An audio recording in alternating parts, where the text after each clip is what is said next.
We mentioned PJ Fleck. Seems like he's been everywhere since he got to town. He's got the local sports world talking because of how he talks. Now he needs to work on earning the trust of a team that has put up some impressive numbers. We sat down.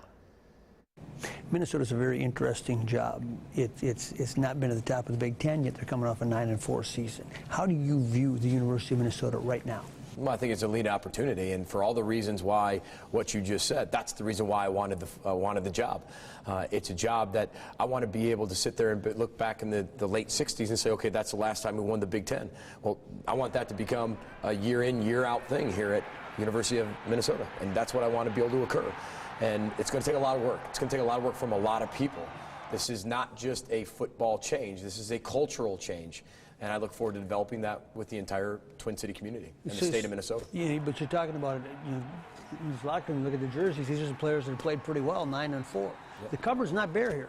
Well, the biggest thing is I know there's a lot of tradition here. And just because you win games doesn't mean the culture's right. And that's what that's why I got hired. From what I was told by Mark was, I'm here to change a culture. And that's what I'm going to do. And that's what I can't wait to do. And again, part of a culture is not just the win and loss part. It's the development of everybody within that organization. That being said, then what needs to change in the culture? Well, I'm not here yet. You know, today's my first day, which is But you must have an idea of what you want it to look like. Well, I got hired to bring my culture here, you know, and I think that's what's the exciting part. And that culture is? Well, that is a row the boat type culture, right? And that's what we want to be able to do. It's a culture of serving. It's a culture of giving. It's a culture of community service. It's a culture of family. Forget about me, I love you. It's a community and a culture of not just about yourself. It's how I can make other people better. And it's a very selfless culture. And that's what we're going to bring here to the University of Minnesota. Enthusiasm is obviously the name of the game. But you're talking about a fragile team here that is wondering who they can trust right now. How can you convey to them that they can trust you? I knew exactly the situation when I came here, and trust is the big word. But trust is earned. You know, I can't walk into a team meeting day one and say, guys, trust me, and they all shake their head yes.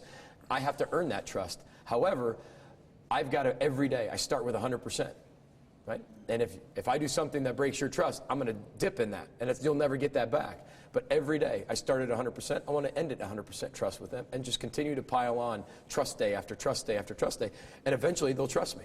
But right now, there's a lot of questions, there's a lot of concerns. Change is hard for everybody. Everybody wants change, and then you get change, and they know how to adapt to change. Change, we define it as truthful listening. You got to be true to yourself, and you got to listen. You talk about your practices being different, high energy. What does that mean? Why are your practices so unique? Well, the first thing in practice is, you know, we never really practice more than an hour 30, hour 40 minutes. They're incredibly fast, incredibly up-tempo, very energetic, very positive. We move incredibly fast. Through a lot of things. We do a lot of our conditioning during practice. Our team meetings are very unique. It's like a classroom setting.